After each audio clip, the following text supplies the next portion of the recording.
નમસ્કાર મિત્રો. આ દુનિયામાં દરેક વ્યક્તિ સફળ થવા માંગે છે, સુખી થવા માંગે છે અને પોતાના જીવનમાં માન સન્માન મેળવવા માંગે છે. પરંતુ મિત્રો, માત્ર મહેનત કરવાથી જ સફળતા મળતી નથી. સાચા સમયે સાચો નિર્ણય લેવો, કોના પર વિશ્વાસ કરવો, કોની વાતોથી દૂર રહેવું અને પોતાની નબળાઈ કોની સામે જાહેર ન કરવી, આ બધી બાબતો પણ જીવનમાં એટલી જ મહત્વની છે. આ જ બાબતો વિશે પ્રાચીન ભારતના મહાન રાજનીતિજ્ઞ અને અર્થશાસ્ત્રી આચાર્ય ચાણક્યએ પોતાની નીતિઓમાં ખૂબ જ ઊંડી વાતો કહી છે.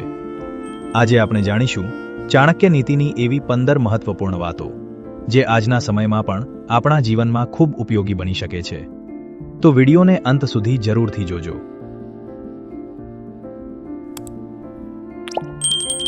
ચાલો શરૂઆત કરીએ. ચાણક્ય નીતિનો એક મહત્વપૂર્ણ સિદ્ધાંત છે કે તમારી દરેક વાત દરેક વ્યક્તિ સાથે શેર ન કરવી. તમારી યોજના શું છે, તમારી નબળાઈ શું છે, તમારા ઘરની અંદરની સમસ્યા શું છે અને તમે ભવિષ્યમાં શું કરવા માંગો છો, આ બધી વાતો દરેક વ્યક્તિને જણાવવી યોગ્ય નથી. કારણ કે આજે જે વ્યક્તિ તમારી નજીક છે તે આવતીકાલે તમારી વિરુદ્ધ પણ થઈ શકે છે. એટલે તમારી કેટલીક વાતો તમારી પોતાની પાસે જ રાખો. માણસના જીવન પર તેની સંગતનો ખૂબ મોટો પ્રભાવ પડે છે. જો તમે હંમેશા નકારાત્મક વિચારતા લોકો સાથે રહેશો તો ધીમે ધીમે તમારી વિચારવાની રીત પણ નકારાત્મક બની શકે છે. પરંતુ જો તમે જ્ઞાનવાન, મહેનતી અને સારા વિચારો ધરાવતા લોકોની સાથે રહેશો તો તમારામાં પણ સારા ગુણ વિકસશે. દરેક વ્યક્તિને સમજાવવી શક્ય નથી. કેટલાક લોકો સત્ય સમજવા માટે નહીં પરંતુ પોતાની વાત સાચી સાબિત કરવા માટે ચર્ચા કરે છે. તમે તેમને ગમે તેટલું સમજાવો, તેઓ પોતાની વાત છોડવા તૈયાર નહીં થાય. એટલે જ્યાં સમજાવવાથી કોઈ ફાયદો ન હોય ત્યાં શાંત રહેવું વધારે સારું છે. યાદ રાખો, દરેક દલીલનો જવાબ આપવો જરૂરી નથી. ક્યારેક મૌન પણ સૌથી સારો જવાબ હોય છે. પૈસા જીવનમાં જરૂરી છે, પરંતુ પૈસા કમાવા જેટલું જ મહત્વનું છે તેને યોગ્ય રીતે સાચવવું.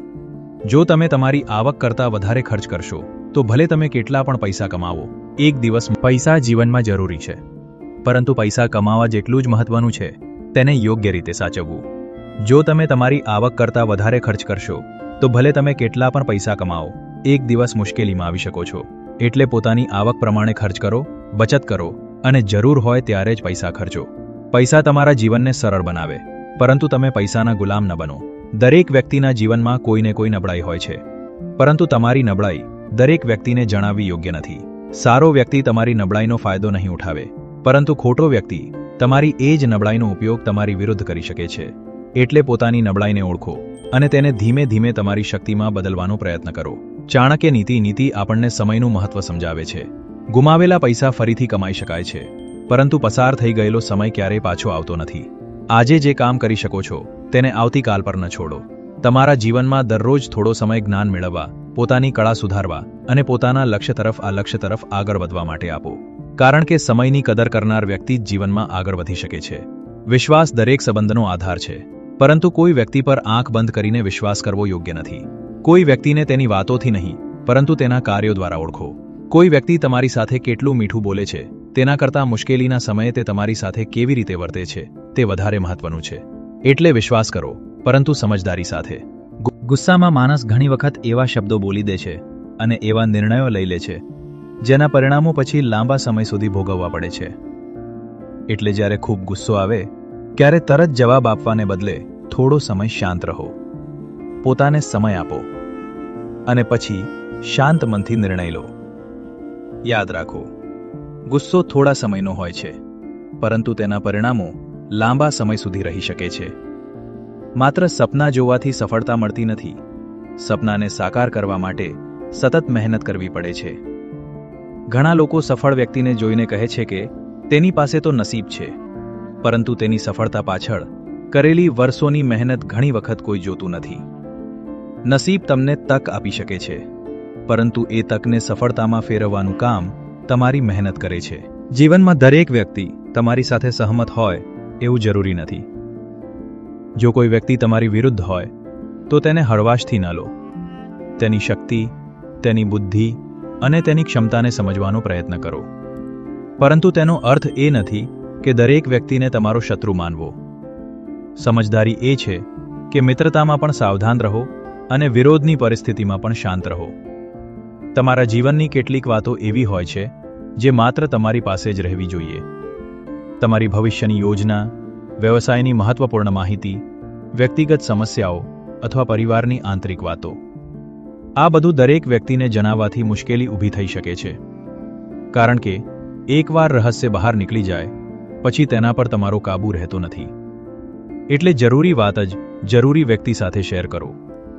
સુખના સમયમાં તમારી આસપાસ ઘણા લોકો હોઈ શકે છે, પરંતુ જ્યારે મુશ્કેલી આવે છે ત્યારે કોણ ખરેખર તમારું છે તે ખબર પડે છે. જે વ્યક્તિ તમારી સફળતામાં ખુશ થાય અને તમારી મુશ્કેલીમાં તમારી સાથે ઊભી રહે, એવા લોકોની હંમેશા કદર કરો. કારણ કે મુશ્કેલી ઘણી વખત સંબંધોની સાચી પરીક્ષા હોય છે. ધન ચોરાઈ શકે છે, સંપત્તિ નષ્ટ થઈ શકે છે, પરંતુ જ્ઞાન એવી સંપત્તિ છે જેને કોઈ સરળતાથી તમારી પાસેથી છીનવી શકતું નથી. એટલે ઉંમર ગમે તેટલી હોય, શીખવાનું ક્યારેય બંધ ન કરો. નવી વસ્તુ શીખો, વાંચો, તમારા અનુભવોમાંથી શીખો અને પોતાની ભૂલોમાંથી પણ શીખતા રહો. કારણ કે જ્ઞાન માણસની સૌથી મોટી શક્તિ બની શકે છે.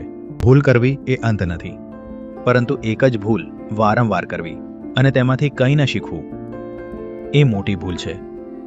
જીવનમાં જો કોઈ નિર્ણય ખોટો સાબિત થાય તો પોતાની જાતને દોષ આપતા રહેવાને બદલે તેમાંથી શીખો. પછી જ્યારે એ જ પરિસ્થિતિ ફરી તમારી સામે આવે ત્યારે વધુ સમજદારીથી નિર્ણય લો. તમારી ભૂલને તમારી કમજોરી ન બનાવો, તેને તમારો અનુભવ બનાવી દો. બીજાઓની મદદ લેવી ખરાબ વાત નથી, પરંતુ દરેક નાની બાબત માટે બીજા પર નિર્ભર રહેવું પણ યોગ્ય નથી. પોતાની જવાબદારી પોતે લેવાનું શીખો. પોતાના નિર્ણયો સમજદારીથી લો. પોતાની કમાણી, જ્ઞાન અને કૌશલ્ય વધારવા પર ધ્યાન આપો.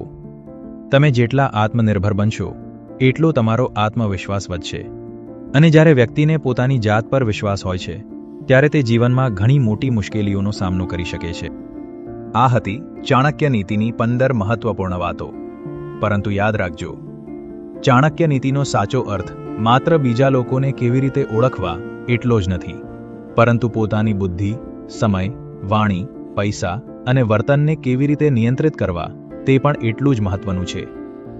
જીવનમાં દરેક વાતને આંખ બંધ કરીને સ્વીકારવાને બદલે તેના વિશે વિચાર કરો.